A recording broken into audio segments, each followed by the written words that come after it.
Assalamualaikum warahmatullahi wabarakatuh. Balik lagi bareng aku Vicky Fajratun Azizah. Sebelumnya aku mau menyampaikan terima kasih kepada teman-teman yang sudah bersedia menonton videoku. Aku gak nyangka ternyata YouTube aku tuh masih ada penontonnya. Aku kira penonton YouTube itu berakhir saat tugas-tugas video itu diupload. Karena emang ini tuh YouTube yang isinya adalah tugas-tugas yang bikin ngantuk. Tapi ternyata video randomku juga ada yang menonton. Terima kasih sudah menonton. Sebelumnya aku mau mengucapkan terima kasih ya karena sudah menonton. Itu udah diulangi loh berkali-kali aku ngomong kayak gitu. Kalau kalian menemukan hal-hal yang baik dari videoku, ya semoga bisa bermanfaat, tapi kayaknya cuma sedikit sih. Kalau misalnya ada hal-hal yang tidak perlu dicontoh, tidak baik, ya mohon untuk tidak perlu diingat-ingat ya teman-teman, dan tidak perlu dicontoh. Gaji banget sih muter-muter ngomongnya. Jadi sebenarnya ini tuh adalah video-videoku yang aku tag karena aku gabut aja, pengen belajar ngomong. Karena jujur aku tuh masih sulit ya untuk ngomong yang secara sistematis gitu loh guys. Aku tuh suka mendengarkan teman-temanku cerita. Aku tuh suka kalau teman-temanku tuh cerita secara runtut gitu, dan aku tuh belum bisa kayak gitu.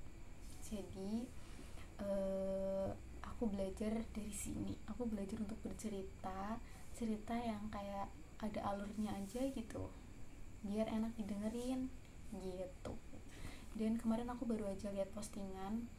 Di postingan itu tuh ngomong kayak gini, salah satu cara agar kita tuh bisa cerita secara sistematis itu dengan membaca buku.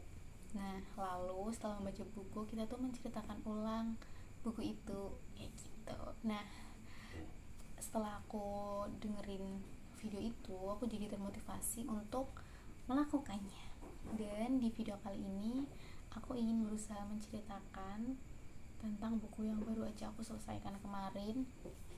Ini tuh bukunya Terelie, judulnya Janji ya. Jadi buku ini itu menceritakan tentang 3 santri 3 sekawan ya, namanya itu namanya adalah Hasan, Baso, sama Kaharudin. Mereka bertiga ini adalah seorang santri di salah satu pesantren. Mereka tuh ketiganya adalah anak-anak yang usil banget di pesantrennya. Hingga pada suatu hari pesantren itu kedatangan tamu politik. Tamu politiknya siapa? Dia adalah calon presiden pada saat itu. Nah, ada acara tuh gede-gedean di pesantrennya. Kalian tahu apa yang 3 anak ini lakukan? 3 anak ini membuat sebuah keusilan ya. Ini benar-benar usil sih menurutku. Mereka naruh garam di minumannya tamu-tamunya Buya. Buya itu pemilik pesantrennya ya guys. Mereka ngelakuin itu coba. Terus hingga akhirnya tuh Buya tahu dan Buya marah. Bukan marah sih ya, manggil si ketiga anak ini. Mereka ditanya-tanya dan diminta untuk jujur. Tapi mereka nggak langsung jujur. Mereka kayak ngeles gitu guys. Terus akhirnya sampailah dimana mereka itu ngaku kalau mereka yang masukin garam ke minumannya tamunya Buya. Saat itu Buya ngasih hukuman mereka untuk mencari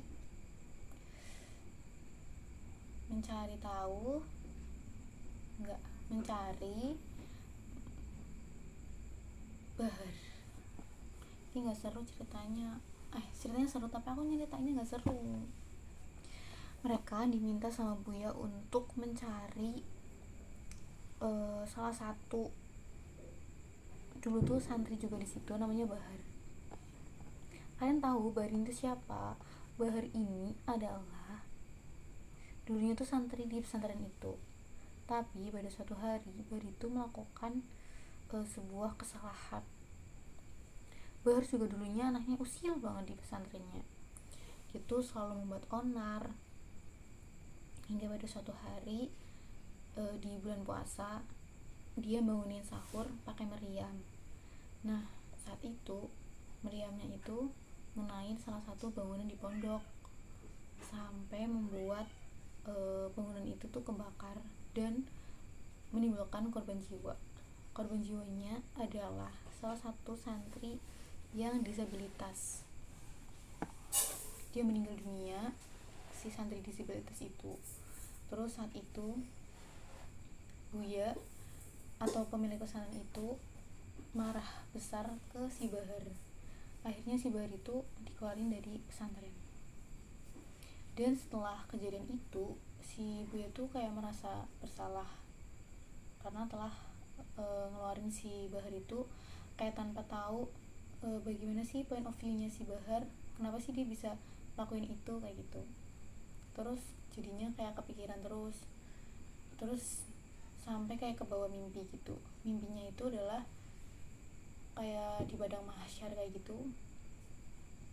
Terus di padang mahsyar itu si Buya dijemput pakai kendaraan sama si Bahar. Nah itu yang bikin si Buya tuh kayak pengen banget untuk ketemu si Bahar gitu. Akhirnya si 3 anak ini tuh diminta untuk mencari tahu di mana keberadaan si Bahar.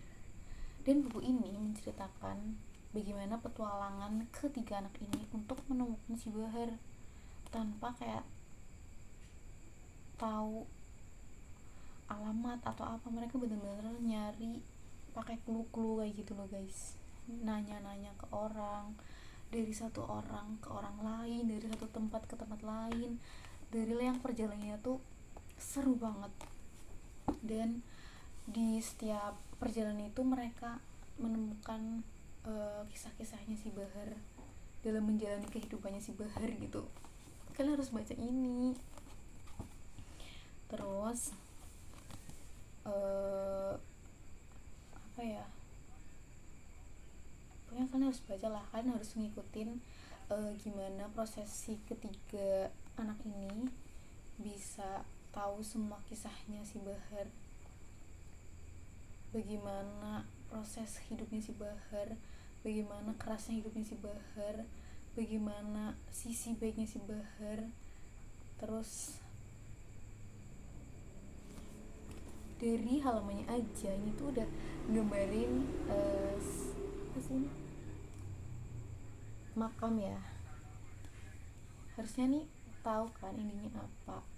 Ininya itu sesuai lah sama si cover ini, tapi kayak aku waktu baca tuh kayak hah kayak gini, kayak lega tapi sedih gitu loh, jadi kayak kosong gitu.